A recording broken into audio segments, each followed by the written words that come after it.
Écoutez, je vais vous raconter l'histoire la plus importante. L'histoire d'un homme qui changea le monde.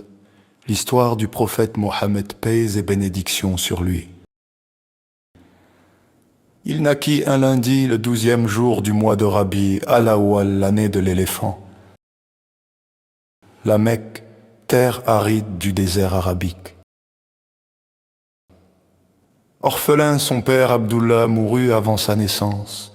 Sa mère Amina le quitta à 6 ans, son grand-père Abdul Muttalib à 8 ans, l'enfant du désert élevé par la tribu des Bani Sad.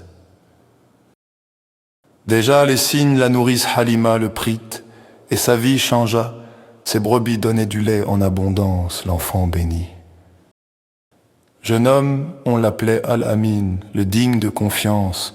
Les Mécois lui confiaient leurs biens, sa parole était un roc, son caractère, une montagne.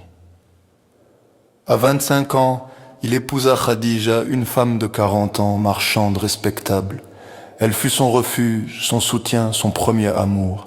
Elle vit en lui ce que personne ne voyait encore. 40 ans, l'âge de la maturité, l'âge où les prophètes sont choisis. Dans la grotte de Hira, sur le mont de la lumière, il méditait, cherchait la vérité derrière les étoiles.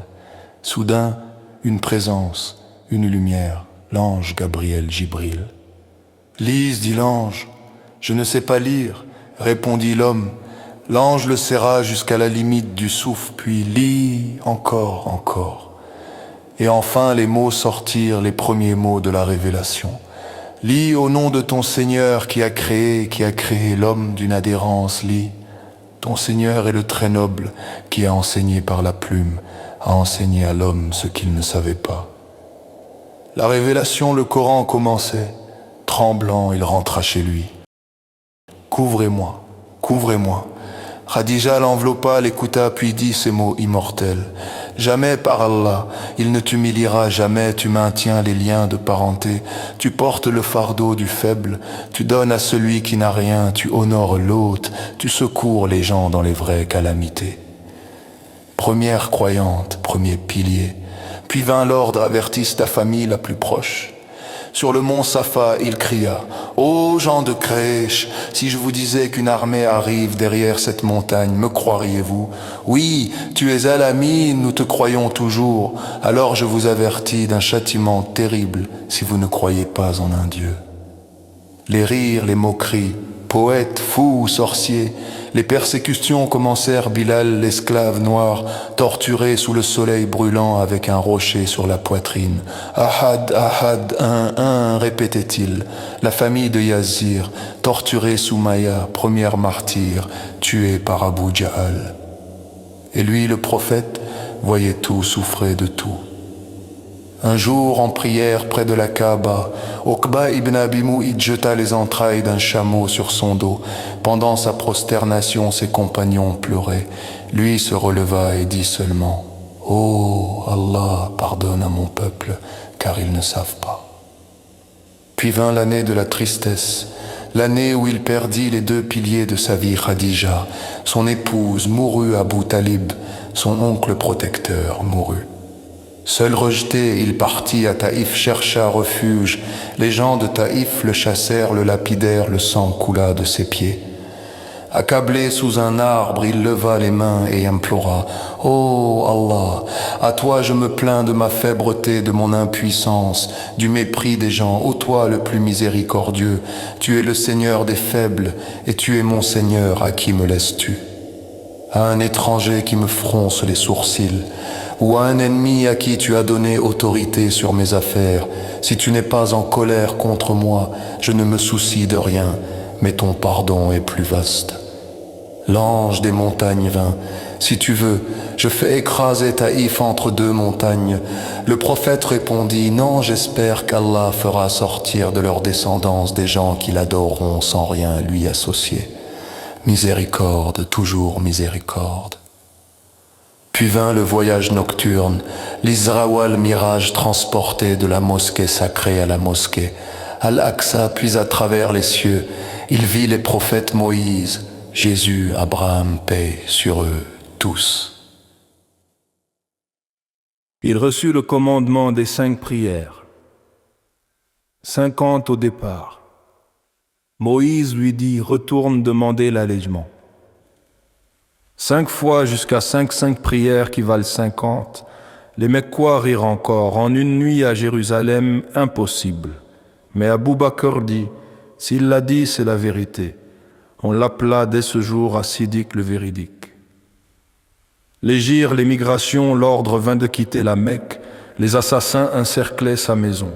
Il partit avec Abou Bakr, se cachèrent dans la grotte de Tawar. Les poursuivants arrivèrent jusqu'à l'entrée. Abou Bakr chuchota. Ô messager d'Allah, s'ils baissent les yeux, ils nous verront. Il répondit, ne t'afflige pas, Allah est avec nous. 3 jours dans la grotte. Une araignée tissa sa toile à l'entrée, une colombe fit son nid, les poursuivants passèrent. Personne n'est entré ici depuis des jours. Arrivé à Médine, Yatrib devint Madinat an-Nabi, la ville du prophète. La première mosquée, simple mur en terre, toit en branches de palmier, mais rempli de lumière.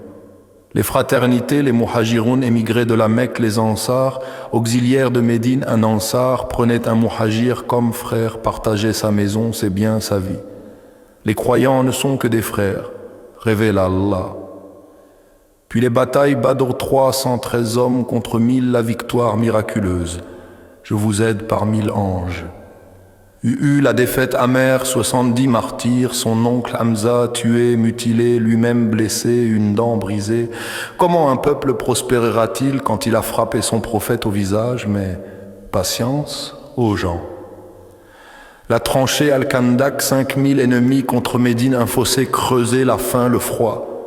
Mais la victoire par un vent violent. Le traité de Hudabiya, à part notre défaite, victoire stratégique. Aujourd'hui, vous revenez sans avoir conquis la Mecque, mais c'est la plus grande conquête. Et enfin, la conquête, 8 ans après l'exil, il retourna à sa ville natale, 10 000 compagnons derrière lui, mais aucun désir de vengeance. Il entra humblement, tête baissée sur sa monture, récitant la sourate Al-Fat, la victoire. Devant les Quraysh tremblants, il demanda « Que pensez-vous que je vais faire de vous ?» Ils répondirent « Tu es un frère noble, fils d'un frère noble. » Il prononça alors les mots qui résument son message. « Allez, vous êtes libres. Pas de sang, pas de vengeance, le pardon, la clémence. » Ô gens, votre Seigneur est un, votre Père est un, vous descendez tous d'Adam. Et Adam fut créé de terre, le plus noble d'entre vous auprès d'Allah est le plus pieux. Un arabe n'a pas de supériorité sur un non-arabe, sauf par la piété. Prenez soin des femmes, par Allah, prenez soin des femmes.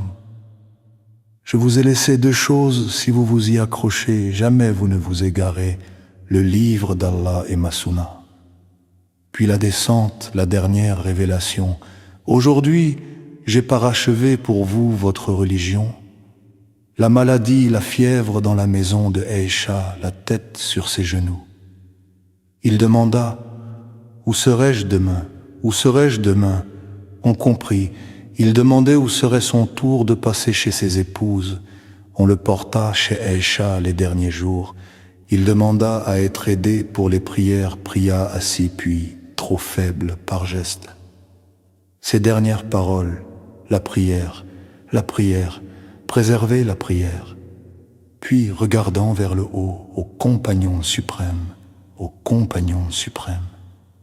il rendit l'âme le lundi 12 Rabbi al-Awwal, la même date que sa naissance, et Shadit, il est mort la tête posée entre ma poitrine et mon cou. Je ne l'ai su qu'au petit matin, au froid de son front. Le monde trembla, Omar ibn al-Khattab refusait de croire. Non, il n'est pas mort. Il est allé rencontrer son Seigneur, comme Moïse est parti 40 jours. Mais Abou Bakr, calme, entra, découvrit son visage, l'embrassa et dit « Tu étais doux dans la vie, tu es doux dans la mort. » Puis aux gens, celui qui adorait Mohammed est mort. Celui qui adore Allah, Allah est vivant et ne meurt jamais. La fin d'un homme, le commencement d'un héritage, il laissa. un livre qui guide encore des milliards, une sunna qui éclaire les chemins, une communauté qui s'étend aux horizons, un exemple éternel. Son dernier message: je n'ai été envoyé que pour parfaire les nobles caractères. Voilà, l'histoire n'est pas finie. Elle continue dans chaque cœur qui suit sa lumière, dans chaque main qui pratique sa miséricorde, dans chaque vie qui imite sa sincérité. Que la paix et les bénédictions d'Allah soient sur Mohammed, sur sa famille, sur ses compagnons et sur tous ceux qui les suivent avec sincérité jusqu'au jour de la rétribution. Amin.